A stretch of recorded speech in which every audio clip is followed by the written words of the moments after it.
Fishing બોટનો દરિયામાં અકસ્માત બાદ લાપતા એક ખલાસીનો મૃતદેહ દરિયામાંથી મળી આવ્યો છે। હુસેની બોટનો અકસ્માત થયા બાદ બે ખલાસીઓ લાપતા થયા હતા અને દ્વારકાની બોટને એક ખલાસીનો મૃતદેહ મળી આવ્યો છે, જ્યારે કે અન્ય એક હજુ પણ લાપતા છે। મૃતદેહને જામનગર પેનલ પોસ્ટમોર્ટમ માટે લઈ જવાયો છે।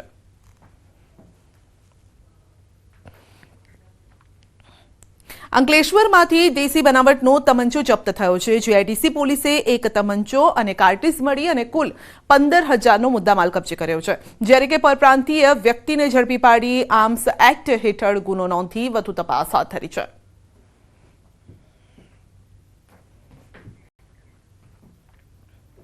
બનાસકાંઠાના અંતરિયાળ વિસ્તારમાં બાળકો સારા શિક્ષણથી વંચિત છે। શિક્ષણ પાછળ કરોડોનો ખર્ચ કરતી સરકાર અંતરિયાળ વિસ્તારમાં વિકાસ તરફ ધ્યાન ન આપતી હોય તેવી સ્થિતિ જોવા મળી છે।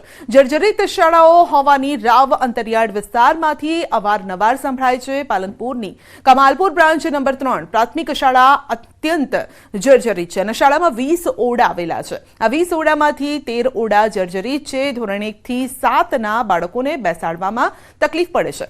શાળામાં હાલ માત્ર 7 ઓરડા છે અને આ 7 ઓરડા પણ અત્યંત જર્જરિત હાલતમાં છે। ગમે ત્યારે પોપડા પડે છે, છતના સળિયા દેખાય છે। બાળકો ભયના ઓથાર નીચે જીવવા મજબૂર છે। હવે તે બાળકો પણ માંગ કરી રહ્યા છે કે સરકાર તેમને નવા ઓરડા બનાવી આપે। અમારી શાળા બહુ વર્ષો જૂની છે। અમારી શાળામાં પોપડા પડે છે। અમે ડરીને પણ ભણીએ છીએ અને કોઈક વખત તો પોપડા પડી બી જાય છે અમારા ઉપર, એટલે અમને બહુ ડર લાગે છે। સરકાર તરફથી અમે માંગ કરીએ છીએ કે અમારી શાળા નવી બને। શાળા નંબર 3 કમાલપુરા। અમારી શાળા બહુ જૂની છે। અમારી શાળાને નવી બનાવો એ અમારા સરકારથી વિનંતી છે। અમારા પર પડે બી છે તોય અમે અભ્યાસ ડરીને કરીએ છીએ। અમારી સ્કૂલના રૂમોના તળિયા પોપડા ઉખડી ગયા છે તો અમને બહુ ડર લાગે છે ભણવામાં, પણ અમે ડરીને ભણીએ છીએ। અમારી માંગ છે કે અમારા રૂમો નવા બનાવો। તો બાળકોની વ્યથા સાંભળી આપે। સ્કૂલ ચલે હમ અને ભાર વગરના ભણતરના સૂત્રો સાચા અર્થમાં ક્યારે ચરિતાર્થ થશે તે સવાલ છે, કારણ કે બાળકો ભયના ઉથાર નીચે ભણે છે। વાલીઓ પણ આખો દિવસ ચિંતામાં હોય છે કે મારું બાળક સહી સલામત ઘરે આવશે કે કેમ।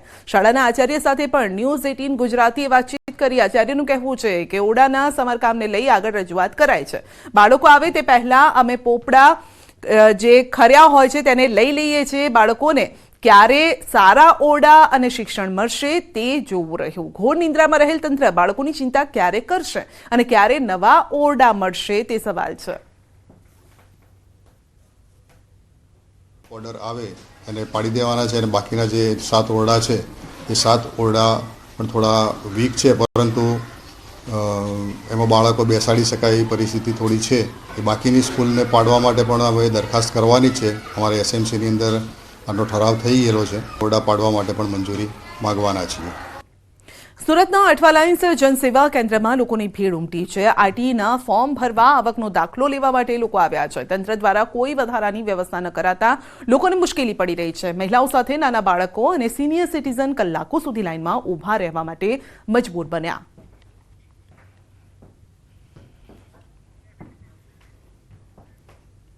અમરેલીમાં વહેલી સવારે રસ્તામાં સિંહ નજરે ચડ્યો છે। વહેલી સવારે ખેડૂત ટ્રેક્ટર લઈને જતા સમયે સિંહ લટાર મારતો જોવા મળ્યો છે। ખેતરના કાચા રસ્તે ડાલા મથ્થો સાવજ આવી ચડતા હાલ ફફડાટ પણ છે। આ વિડીયો અમરેલીના ધારી ગીર પંથકનો છે। અમરેલી પંથકમાં વન્યજીવોના આટાફેરાથી રહીશોમાં ફફડાટ છે।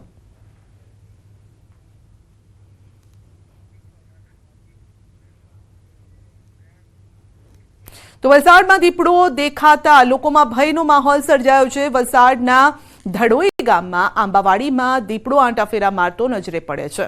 વાડી પાસેથી એક ગ્રામજને આંટાફેરા મારી રહેલા દીપડાને કેમેરામાં કેદ કર્યો છે અને હાલ દીપડાનો વિડીયો જે છે તે સોશિયલ મીડિયામાં વાયરલ થઈ રહ્યો છે। વલસાડના જંગલ વિસ્તાર તથા રહેણાંક વિસ્તારમાં દીપડાના આંટાફેરાથી લોકોમાં પણ ભયનો માહોલ છે। વન વિભાગે દીપડાને પકડી પાડવાના પ્રયાસો હાથ ધર્યા છે।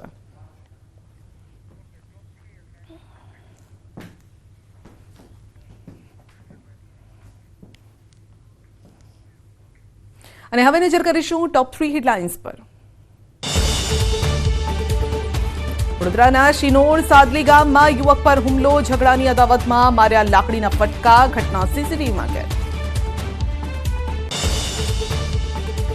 વિજાપુર ભાજપમાં ભડકો, તાલુકા પંચાયત પૂર્વ પ્રમુખ ગોવિંદ પટેલનું રાજીનામું, CJ ચાવડાને ટિકિટ અપાતા નારાજ. વાપીમાં કાર ચાલકનો કહેર, રાહદારી સહિત 2 વાહનોને લીધા અડફેટે, એકનું મોત, 3 ઘાયલ, સીસીટીવીમાં કેદ ઘટના.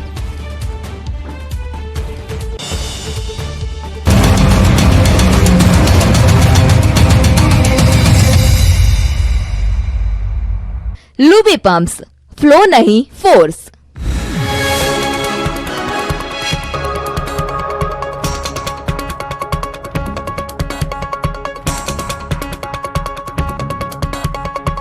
लुबी पम्प्स, फ्लो नहीं फोर्स. लगावा मुद्दे गोળ ગોળ વાતો કરી. ગુજરાત વિધાનસભાની 5 બેઠકોની પેટા ચૂંટણી માટે ભાજપે ઉમેદવારો જાહેર કર્યા છે. ભાજપે આ તમામ 5 બેઠક પર આયાથી ઉમેદવારોને ટિકિટ આપી છે. ગુજરાતમાં ધારાસભ્ય પદ છોડીને ભાજપમાં આવેલા તમામને ટિકિટ અપાઈ છે. આ માટે પોરબંદરથી અર્જુન મોઢવાડિયા ઉમેદવાર, માણાવદરથી અરવિંદ લાડાણી ઉમેદવાર, ખંભાતથી ચિરાગ પટેલની ટિકિટ, વિજાપુરથી CJ ચાવડાની ટિકિટ, વાઘોડિયાથી ધર્મેન્દ્રસિંહ વાઘેલા ઉમેદવાર તરીકે નક્કી કરાયા છે. આ તમામ નેતાઓએ હાલમાં કોંગ્રેસ છોડીને ભાજપમાં કેસરિયા કર્યા હતા, જે બાદ આ તમામ લોકોને ભાજપમાંથી ટિકિટ આપવામાં આવી છે. લોકસભાની ચૂંટણીને લઈને ગુજરાતમાં તમામ પાર્ટીઓ દ્વારા પોતાના ઉમેદવારો જાહેર કરવામાં આવી રહ્યા છે. જો કે ગુજરાત કોંગ્રેસે હજુ પણ 7 બેઠકના ઉમેદવાર જાહેર કર્યા નથી. બુધવારે મળનારી સેન્ટ્રલ ઇલેક્શન કમિટીમાં નામો પર મહોર લગાવવાની શક્યતા છે. લોકસભા ચૂંટણીમાં વિરોધીઓના સુપડા સાફ કરવા ભાજપની થિંક ટેન્ક કામે લાગી છે. ભાજપ પ્રદેશ પ્રમુખ CR પાટીલની અધ્યક્ષતામાં ભાજપના તમામ ધારાસભ્યો, જિલ્લાના પ્રમુખો અને પ્રભારીઓની બેઠક યોજાઈ. બેઠકમાં લોકસભાની ચૂંટણીમાં 5 લાખની લીડના ટાર્ગેટની ચર્ચા થઈ. સાથે તમામ બેઠકો જીતવાનું આહવાન કરાયું. આ ઉપરાંત નબળા બૂથોને મજબૂત કઈ રીતે કરવું તેના પર પણ મંથન થયું. ચૂંટણીને લઈ ભાજપમાં તૈયારીઓનો ધમધમાટ છે. ત્યારે ભાજપના પ્રદેશ પ્રમુખ પાટીલ લોકસભા બેઠકોની મુલાકાત લેશે. તમામ 26 લોકસભા બેઠક પર CR પાટીલ પ્રવાસ કરશે. 28 તારીખથી રાજકોટ લોકસભા બેઠક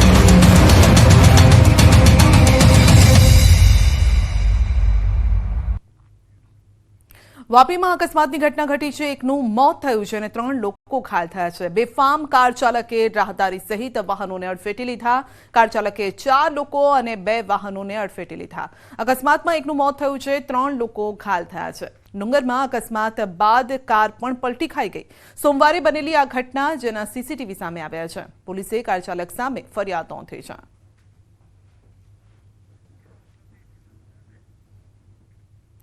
સુરત મનપામાં બેફામ ડમ્પરની ટક્કરથી સુરત મનપાના બેફામ ડમ્પરની ટક્કરથી મહિલાનું મોત થયું છે. SMCના ડમ્પર ચાલક બેફામ બન્યા છે. કતારગામમાં બાઇક ચાલક મહિલાને ટક્કર મારતા મોત થયું છે. અકસ્માત બાદ સ્થાનિકોમાં રોષ છે. લોકોના ટોળાએ ડમ્પર ચાલકને પકડ્યો. રોષે ભરાયેલા લોકોએ પોલીસની ગાડીનો પણ ઘેરાવ કર્યો. આ અકસ્માતમાં કતારગામ પારસ પોલીસ ચોકી પાસે રહેતા મનીષાબેન બારોટ નામની મહિલાનું મોત થયું છે અને તેઓ ડાયમંડ કંપનીમાં નોકરી કરતા હતા. તેમની દીકરી ધોરણ 11માં અભ્યાસ કરે છે. એક એક્ટિવા ચાલક બેન છે, એ ત્યાંથી નીકળતા હતા અને એના વચ્ચે આવી ગયેલા છે અને એમનું ફેટલ એક્સિડન્ટ થયેલું છે અને પોલીસે કાર્યવાહી ચાલુ છે. અત્યારે જે આરોપી છે એને પોલીસ સ્ટેશન લઈ જવામાં આવ્યો છે અને ત્યાં એને ડિટેન કરેલો છે અને જે કાયદેસરની કાર્યવાહી છે અત્યારે હાલમાં ચાલુ છે. સુરત મહાનગરપાલિકાના એક ટ્રકે સુરતના કતારગામ વિસ્તારમાં આવેલી કિરણ હોસ્પિટલ નજીક એક મહિલાને અડફેટે લીધી હતી, જેને લઈને તેનું ઘટના સ્થળે કરુણ મોત થયું હતું. જો કે ઘટનાને લઈને પોલીસ તાત્કાલિક ઘટના સ્થળે દોડી આવી હતી. સ્થાનિક લોકોમાં એટલો ઉશ્કેરાટ છે કે ગાડીમાં તોડફોડ સાથે ડ્રાઈવરને મારવા માટે ફરી વળ્યા હતા. લોકોનો આક્રોશ એટલી હતી જે પોલીસ કંટ્રોલ કરવા છતાં લોકો કંટ્રોલમાં નથી થતા. લોકોમાં આક્રોશ છે, કારણ કે ચાર રસ્તા હોવા છતાં પણ જે રીતે ડમ્પર, મહાનગરપાલિકાનું ડમ્પર બેફામ ગતિએ દોડતું હતું અને કહી શકાય કે મહિલાને અડફેટે લઈ તેને મોત નિપજાયું છે, જેને લઈને લોકોમાં ઉશ્કેરાટ છે.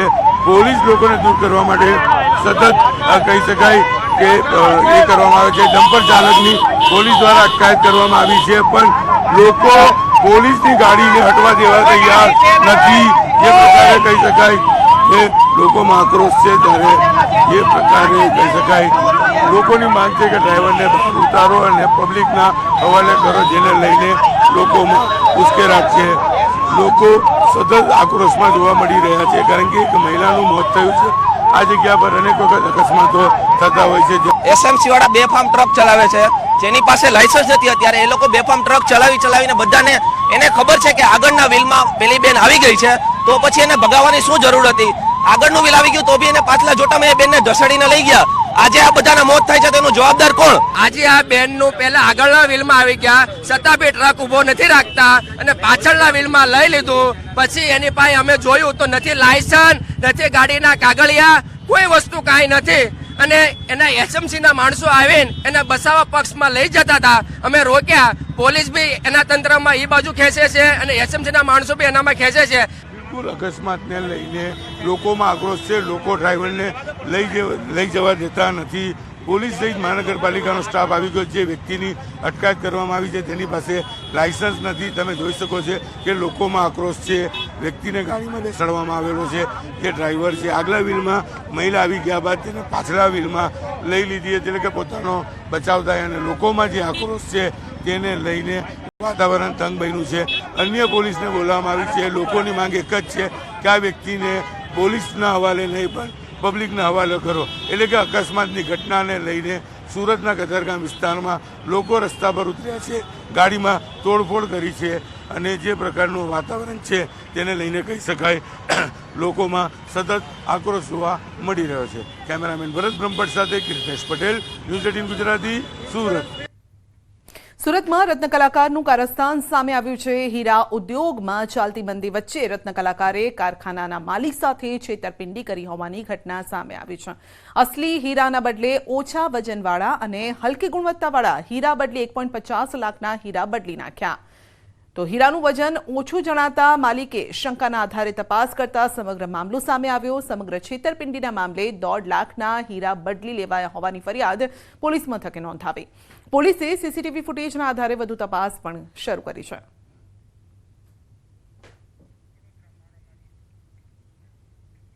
તો વડોદરામાં મારામારીનો બનાવ સામે આવ્યો છે. સીસીટીવીમાં કેદ થયો છે. શિનોર સાધલી ગામમાં યુવક પર થયો છે હુમલો. અગાઉના ઝઘડાની અદાવતમાં લાકડીના ફટકા માર્યા. ઘાયલ યુવકને ખાનગી હોસ્પિટલમાં ખસેડાયો છે અને પોલીસે કાર્યવાહી શરૂ કરી છે.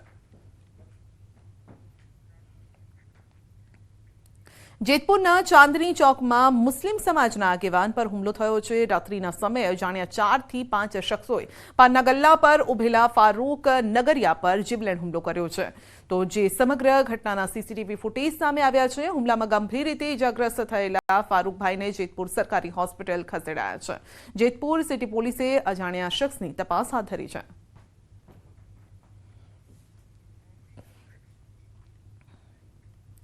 મોરબીના હળવદના ચુપ્પણી ગામે કૌટુંબિક ભાઈએ ભાઈનું ઢીમ ઢાળી દીધું છે. તીક્ષ્ણ હથિયારના ઘા મારીને ભાઈની ક્રૂરતાપૂર્વક હત્યા કરી છે અને 2 ભાઈઓની માથાકૂટ ભાઈએ કરી છે. ભાઈની હત્યા 55 વર્ષના રમાભાઈ મોહનભાઈ ઓળકિયાની હત્યા કરી છે. હત્યાના આરોપમાં આરોપી ગણેશ વાલજી ઓળકિયાની શોધખોળ શરૂ કરાઈ છે. કોઈ અનિચ્છનીય બનાવ ન બને તે માટે ઘટનાસ્થળે પોલીસનો પણ બંદોબસ્ત છે.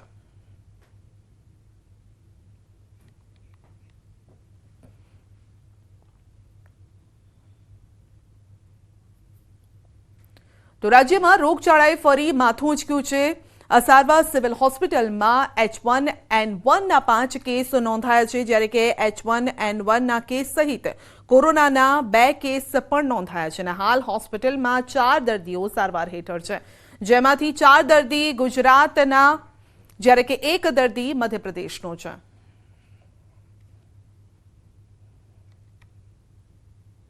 સિવિલ હોસ્પિટલમાં અમારો જે આઇસોલેશન વોર્ડ છે D9 એમાં 4 દર્દી એટલે એકચ્યુઅલી ગઈકાલે 5 દર્દી H1N1 એટલે કે સ્વાઇન ફ્લૂના હતા અને કોવિડના 2 દર્દી છે.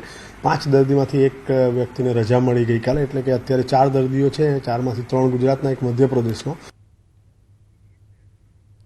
આગામી લોકસભાની ચૂંટણી દરમિયાન રાજકીય પક્ષો ઉમેદવારો તથા તેમના આશ્રિતોના બેંક ખાતાના શંકાસ્પદ હરકતો અંગે પંચ દ્વારા કરવામાં આવ્યું છે, જેમાં દરેક જિલ્લા ચૂંટણી અધિકારીએ બેંક મેનેજર પ્રતિનિધિઓ સાથે ખાસ બેઠકનું આયોજન કરી ચૂંટણીના સમયગાળા દરમિયાન થતા શંકાસ્પદ ટ્રાન્ઝેક્શનની જાણકારી પર ચાંપતી નજર રાખી છે અને સૂચના પણ આપી છે, જેના ભાગરૂપે ગઈકાલે રાજ્યના મોટાભાગના જિલ્લાઓમાં બેઠકના આયોજન કરવામાં આવી રહ્યા છે.